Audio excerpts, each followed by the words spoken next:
Hello again, group leaders. It's wonderful to be with you once more. I am going to be talking to you in this session about week 6 and week 7 in one shot. Week 6 deals with conflict, how to communicate in a way that protects connection even when we're in conflict. And in fact, there's this fairly radical idea that conflict can be helpful for connection, that in fact we can do conflict in a way that leaves us feeling closer to one another at the end of it. And then the next week, Levels of Intimacy starts really the kind of run out of the series when we start to look at this concept of boundaries. But I want to deal with week 6 and week 7 in one shot because I believe that there's one kind of central idea that needs to underpin the whole thing.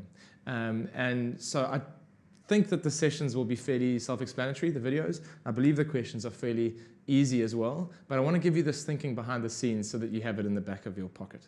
And it starts really with this idea from the conflict week that we are communicating for understanding, not for agreement. So up until now, we've worked through this whole idea that we're trying to communicate our needs, that we're trying to communicate at a deep level as opposed to just my feelings and judgments. So often we're afraid of emotions. We have this idea that when emotions and feelings get vented, it's scary, people get hurt, and so it's better to stay logical and to stay surface level. The opposite is actually true. The reason we end up hurting people is because we only ever go as deep as my judgments and opinions about you. And I add a bunch of emotion to the back of that, and that makes it scary. But if I were prepared to make myself vulnerable enough to stop judging you and actually start to reveal what's going on inside me, my needs, so not you leave me feeling irritated, but I feel insecure around you because my opinion doesn't seem to matter so much and I need to feel respected. If I can be vulnerable enough to say, here's what's hurting me, here's where I'm lacking, here's the help I need, and offer that to you, that's the kind of thing I'm hoping that you'll understand. And communication that works for understanding only makes sense if the people are vulnerable enough to be trying to understand one another's needs. If we were communicating opinions and judgments, then it would make sense that we were trying to get to agreement. Because you'll have one judgment about a thing and I'll have another judgment about a thing, and one of those judgments will end up winning in the argument.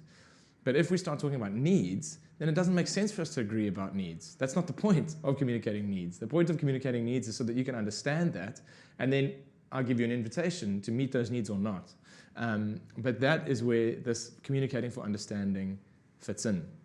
So, where does this kind of lead into the boundaries conversation? Here's how I think things work.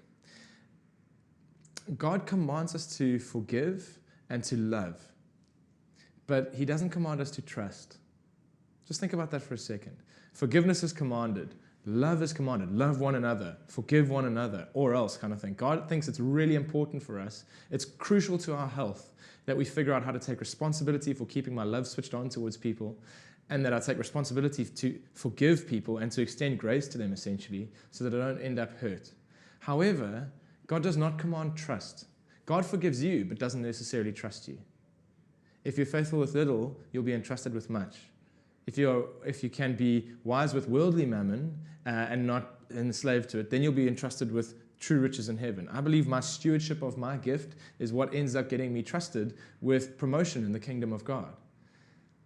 So think that through for a second. If God reckons that he can keep loving you and keep forgiving you, but allow you the opportunity to grow into maturity, grow out of childhood into adolescence, into spiritual adulthood, and in that process he will trust you with more, then it makes sense that in our relationships, we could do the same. So often we do the inverse. We end up trying to punish each other instead of extending grace and forgiveness. And yet, we allow people far too much access that they actually haven't earned yet. So this looks like this. I give you access to my resources because I'm too scared to say no. Or I give you access to all kinds of deep expectations that I have on you without ever having really communicated. I trust you too much because I'm too scared to say no. I say yes to a bunch of things. And then I get hurt. I feel a little insecure. You let me down. And so I end up trying to punish you and provoke you back to kind of hurt you in the way that you've just hurt me. When in fact the opposite can be possible. The opposite would be much better. Let me rather give you an opportunity to earn access into the deep resources of my life instead of just automatically giving you access. But on the other end of that, let me choose to keep loving you, keep forgiving you, keep communicating really what's going on inside me to you. So all of this is really to get to the point that I think intimacy and connection are two different things. It was in that definition that you've read, but I want you to sort of see how this works even from God's perspective. Connection is knowing and being known, is really being able to rock up and be seen. I can have a great deal of connection with many people, and yet I'm not required to have the same level of intimacy with those people. Intimacy to me is access, allowing you access to the resources of my life, my time, energy, money, my body, and to give you access to the deepest needs and insecurities that I have, the areas that I lack. So essentially then, the people that I'm most intimate with are the people who have the most access to the good things in my life. They get to walk right into the very deep part of me and take what they like. And I trust them with that. And at the same time, I build intimacy by also expressing my needs and my vulnerabilities. The good stuff I have, the stuff that I lack. The more access I give you to those things, the more intimate we are. However, you're responsible to steward those things well. You're responsible to actually keep fairly reliably meeting the needs I'm giving you and showing you. If time after time my wife never ever met my needs and never showed any intention to try to meet them in the ways I was communicating them to her, that would hurt our intimacy. Similarly, I give you access to the resources of my life, my time. I give you my cell phone number instead of my email address, for example. But you consistently don't steward those resources well. You waste them, you abuse them. You steal my time, you hand my cell phone number out to any old person on the street. I'm getting bombarded now. That's going to hurt our intimacy. I might downgrade your levels of intimacy. That is totally possible while simultaneously choosing to maintain connection with you. That I keep on being honest with you, I keep on really showing up and being me, and I keep allowing you to be you. I keep forgiving and extending grace and love. I can be massively generous in the amount of love I give you without being as generous with the amount of trust I give you. That's hugely important, because in week 6 and week 7, we start talking about how we're communicating for understanding, not agreement. And the big flag that might come up is, well, does that mean I'm just signing up to be taken advantage of for the rest of my life? The sermon that will be happening roughly around this time is a sermon on forgiveness. And that's going to be one of the key lines that we mention in that sermon, that volunteering to forgive people is not volunteering to remain abused by people. That forgiveness is commanded, trust is earned. So I've got these resources to steward, and I get to put you at decent distance and offer you an opportunity to earn my trust back. See, I think forgiveness often doesn't work so well when it's done silently. It needs to be done in a conversation where I'm honest with you and I say, and I understand that there are many circumstances where this is impossible and it would be unwise. But best case scenario, I get to communicate to you, that hurt me. I'm going to choose to forgive you and release you from that. It's as if it never happened. I've restored you to the same status of honor, and I love you as if it didn't happen. However, I do have these needs, and I get nervous if you keep on nicking those things, stealing those things from me. And so I'm going to give you some hoops to jump through. I'm going to give you some ideas of what might give you an opportunity to fix this mess and earn my trust back. That's fine, and that's not unloving. So from week 6, as we flow into week 7, the key idea is that it's my responsibility to care for the resources of my life and manage the amount of access I give you to them. I can't blame you for taking what I'm not protecting. So much of the time we do that. I can't believe they asked me that. I can't believe he's stealing all this time from me. I come home venting and raging about work and this irritating person who gossips negativity into my ear all day, every day. And now I take it out on my spouse and the home life all gets poisoned. And I'm blaming someone else for taking something that I wasn't protecting in the first place. I wasn't prepared to put a boundary up because I was a little too insecure to say no. So I hope that all makes sense. I hope you can see that God does exactly that. He extends grace, He extends love, He extends forgiveness, and yet He gives us principles by which we can earn more trust from Him. Test me in this, tithe, and won't you see what I do?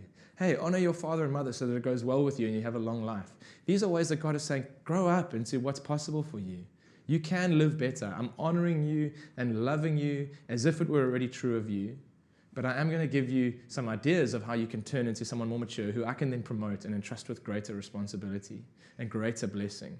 And it works exactly the same way in our relationships. So, yeah, I guess that's kind of the behind-the-scenes theory for what we're doing when we're talking about how to deal with conflict and how to deal really with putting boundaries around the good things in our lives. This is something God does. This is something you can do at the same time as still pursuing connection. and love with people. I just want to draw your attention to question number 3 of week 6 that's coming up. In conflict, do you usually have the goal of understanding the other person's needs, or do you focus on getting them to agree with you? Which speaks to this, am I communicating judgments, or am I actually communicating my own needs, and am I interested in their needs? But the last part of that question is easy to overlook, and I think is quite important. What would it take for you to start looking to understand? So if people are saying, yeah, I think I do fight for agreement most of the time, they're winners and losers at the end of my conversations, then that last bit of the question is really important. What would it take? What might it take me getting secure on? What might it take for me to get convinced of about the way God loves me, about my security and identity, whatever the sort of lack is? What would it take for me to be able to engage in conversations and not require those people to have to agree with me? And it should be slightly different for different people. We don't just want generic answers. Well, I just need to get secure in God. Because all of us have unique areas that we are a little deficient. And so is it needing to be seen as the smart one?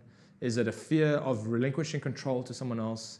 Have I had bad experiences in the past when people have vented their emotions and I don't really know how to deal in that murky world? Whatever the reason is, we want to start getting clear on, okay, let me imagine myself in conflict again. And this time, let me try and think, what would it take for me to be able to just seek to understand you and be okay with you just seeking to understand me and not having to agree? So I think that's quite an important part of that. And then the next question, what was the last time someone asked you for something they needed from you? How did you respond? What I'm really shooting for there, and I understand, I mean, there's 5 questions here. I keep hearing from you guys that many of these questions are coming up naturally in conversation. Please don't feel you have to tick every one of these off. So you may sense that this isn't really a natural one for your group. You're very welcome to leave it out. But if you want to put it in there, what I'm shooting for is really 2 sides of this. If people are never asking you to meet their needs, if people are never being honest with you about what they lack, then chances are you're not as approachable as you think you are. I haven't created safe spaces where people feel they can just be themselves and not get judged or corrected. Interesting thing, hey? People aren't going to tell me their needs if I'm forever telling them what they need.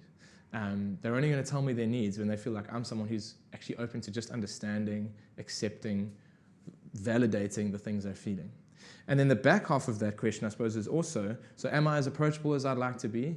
Or if people bring me their needs and then it freaks me out and I feel over-responsible, and if anyone ever tells me something's going wrong, I feel like I have to immediately respond, what does that say about me? I got a text over the weekend saying that there was a lady who I prayed for almost a year ago. She's back in hospital. She's struggling. She's had some bad prognoses. And it was Friday afternoon. I live 20, 30 minutes away from where she was. And the request was, look, she's in hospital and she remembers that you prayed with her. I think it would be a good idea for you to go and pray with this person. Totally valid, fair request. And the kind of thing that I have made an upfront decision, I want to do those kinds of things. But I've also made upfront decisions that Saturday is really the only day I have with my wife. And so if it's not massively urgent, if it's something that could potentially happen on the Monday, then it must happen on the Monday.